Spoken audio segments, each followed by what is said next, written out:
Day 53 in a year of living the Warrior's Way. And today I want to talk about hearing the voice, because often we have a voice inside us that knows the path. And Garrett, in training the Warrior's Way, talks an awful lot about how we can really hear our voice in meditation, when we connect with ourselves and when we do the things that are right for our soul purpose.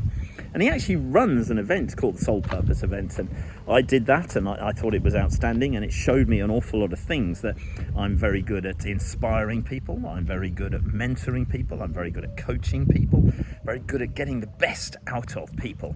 But it also showed me a whole load of different things where I'm not necessarily so good at, one of which is being an employee. So there's different ways and different things, and the part of the voice is that I'm talking about today, and the reason for the share today is I, as I've mentioned in previous videos, used to be a runner. I used to do an awful lot of long distance running, 100 milers, marathons, things like that. But it all had to start with my first mile when I first started training for a marathon and a half marathon. And eventually I started training other people, and they got great success and they finished. And I found that I had a gift and a talent for training others and helping them get the best out of themselves. But I never charged for it. It wasn't necessarily the cleverest of things to do, but I did it out of love for the sport and out of a desire to help others and help them to get the best out of themselves, because I could see things in them that they couldn't see in themselves. And it was quite interesting that it was only when I first started charging the odd person that I began to become congruent with the talents that I actually had. But I never quite felt that I was good enough, which was a stupid story and a stupid belief that I was running in my head. And so yesterday, after talking with another brother in Warrior, when he was encouraging me, he was saying, look, you're so fucking good at this. Why don't you do it? Just do it. Stop bullshitting yourself. Stop lying to yourself. Stop feeling that you can't do things, and just bloody well get on with it. So I rang a coach, an old coach friend of mine, who is an outstanding coach in triathlon, and specifically Ironman. I've known this guy for probably 15 years, and I just thought, I'm just going to ring him because I know he's coaching, and I remember him telling me how hard it was to get clients and how difficult it was, and he wasn't really making that much money. And I thought, well, I'll just ring him and ask him. And he said, no, totally different. Lots of people are looking for coaches. Lots of people are looking for inspiration. And he said, you have one of the most unique talents, and your ability and your story is outstanding, and you get the best out of people. He said, do it. I was like, oh, okay, maybe I've been a bit stupid here. So then I rang another friend who runs a clothing and apparel company for runners, which is quite outstanding. I've known him as well for a long time. He's a great athlete in himself. And I had a brief chat with him, and I said, look, I'm thinking of doing this, and could I buy some clothing from you? And he said, what's taken you so long?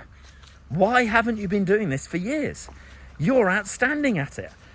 And it's really weird, because the stories and the beliefs and the thoughts that we have in ourselves often derail us from doing what our true calling is. And so the excitement has been building in my brain since yesterday. Thoughts of, what could I do? How could I do it? How could I change things? And I have a unique twist on this, which I'll share with you in this video.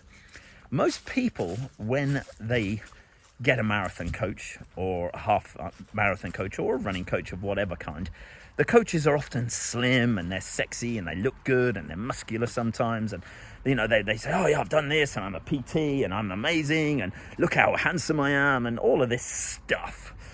But I'm not any of those, because I'm overweight, I'm unfit, I haven't run now for, well, the last run I did was the Cambridge Half Marathon 3, maybe 4 years ago.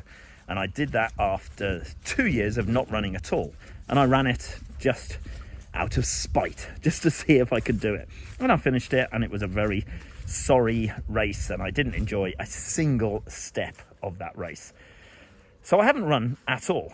And this puts me in a quite a unique position, because I'm going to be training people to run their first marathon, and I'll be running it every step of the way with them, and I'll be documenting the process, and I'll be doing the journey, and I'll be standing there in just a pair of shorts with no top on saying, look at my big gut, look at the fact that I'm running a business, look at the fact that I have, you know, children that I have to cope with, teenagers and things like that, and so will you. And we will do the journey together, and we will cross that finish line, and we will achieve that status. And no one else will be bringing anything like that except me. So keep an eye out, watch this space. Coach Kev is back. Let's see what he can do. Cheers.